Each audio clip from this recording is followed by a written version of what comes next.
Hello, and thanks for watching another episode of ARFCOM News, your twice-weekly dose of the finest 2A propaganda.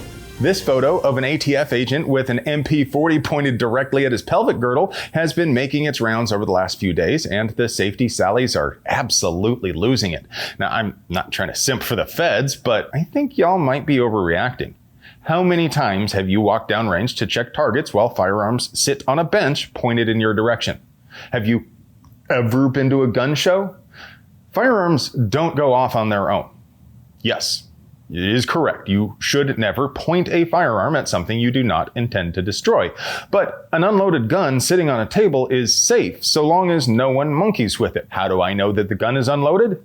It's an open bolt submachine gun and the bolt is forward. But really it isn't about whether we know it's unloaded, it's about whether that agent knows it's unloaded, and you can't tell from a photograph whether he checked it prior.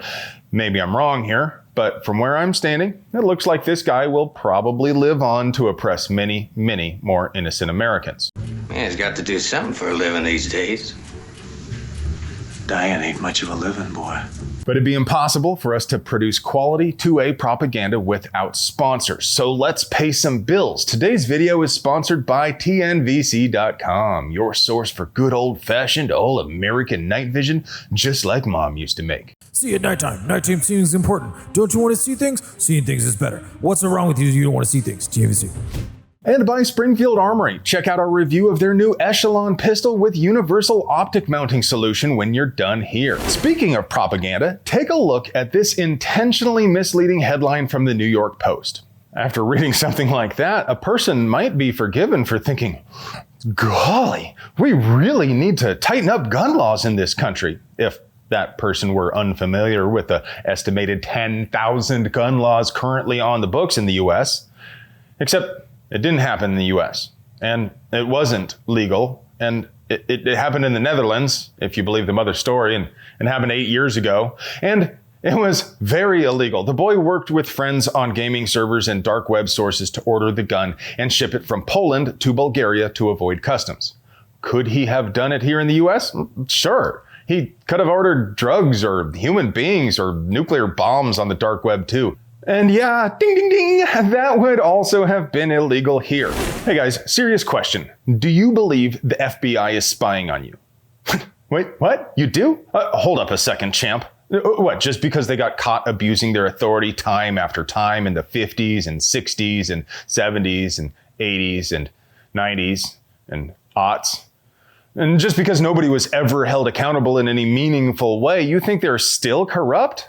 The ATF decided to ask the FBI to start spying on a Texas man because he sold some of his guns on Facebook. Although it is a violation of Facebook policy for non-FFL holders to sell guns, it isn't illegal. If you are remotely skeptical, you're probably waiting for the other foot to drop, where the guy turns out to have been selling Glock switches or flipping a large inventory for profit, except no.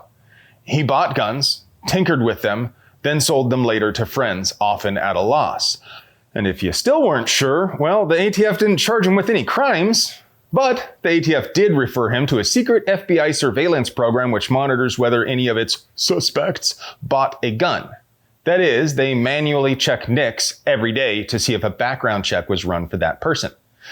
If it's a secret program, why do we know about it? It's just one more joyful little nugget to come from the FOIA requests filed by the GOA, which reminds you it's that time to encourage you gentlefolk to donate to the GOA and other worthy gun rights groups. If you want to help the GOA, just go to donate.gunowners.org. Come on, we all know you were just going to spend that money on matching Miami Tiger Stripe kit to impress your LARPing buddies. Control freaks are getting desperate, and it shows. A pair of law professors published a paper in Harvard Law Review openly advocating for police to disregard the law and simply confiscate weapons as they please, leaning on qualified immunity to protect them. To be clear, they're not even pretending it would be legal. They're not saying they have some new legal theory to make it work out. No, they're saying qualified immunity would protect police even though it's illegal. They are explicitly saying seizures like this would be flagrantly illegal, but nevertheless, they are asking the men and women who are trusted to uphold the law to instead break the law. And with it, the public trust. Now, if I told you to just go ahead and put a stalk on your homemade unregistered because the ATF, I would get in a whole truckload of trouble. Unlike these professors, I'm not a lawyer because my parents were married, but isn't it illegal to intentionally incite other people to break the law? Speaking of habitual lawbreakers, the AFT just lost in court again. You probably remember earlier this month, Federal District Court Judge Reed O'Connor vacated the rule they made up about receivers where they claimed practically any vaguely gun-shaped lump of metal or plastic could be magically redefined as a receiver. Their intention being to create a de facto ban on homemade firearms. O'Connor said in his opinion, the definition of firearm in the Gun Control Act does not cover all firearm parts. It covers specifically the frame or receiver of any such weapon that Congress defined as a firearm, and that which may become or may be converted into a functional receiver is not itself a receiver. Congress could have included firearms parts that may be readily converted to frames or receivers, as it did with weapons that may be readily converted to fire a projectile, but it omitted that language when talking about frames and receivers. FTRIP requested a stay on that opinion while they appealed to the Fifth Circuit, but last Monday, even that was denied to them. This is important because it is common for the government to give itself lots of freedom to drag things out in court. For a judge to deny the stay indicates the ATF's position is so untenable they are almost certain to lose their appeal, and that's a good thing. Gundustry News. A new closed emitter sight and a new version of the RMR from Trijicon just leaked a couple of days ago. It may have an official launch and announcement by the time you see this, but as of right now, there is a blank page for the RCR on the Trijicon website, so we're pretty confident it's no hoax. According to the leaked screenshots, the rugged closed reflex takes a top-loading CR2032, uses the RMR footprint, and has a 3¼ MOA dot.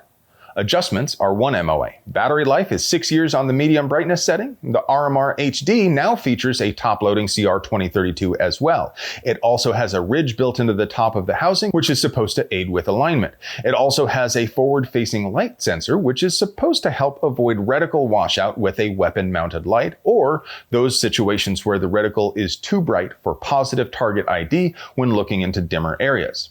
To this date, I personally I've never seen an auto-adjusting reflex sight that can pull this off, even with forward-facing sensors. So if Trijicon managed to do it, color me impressed. And now, for your moment of zen.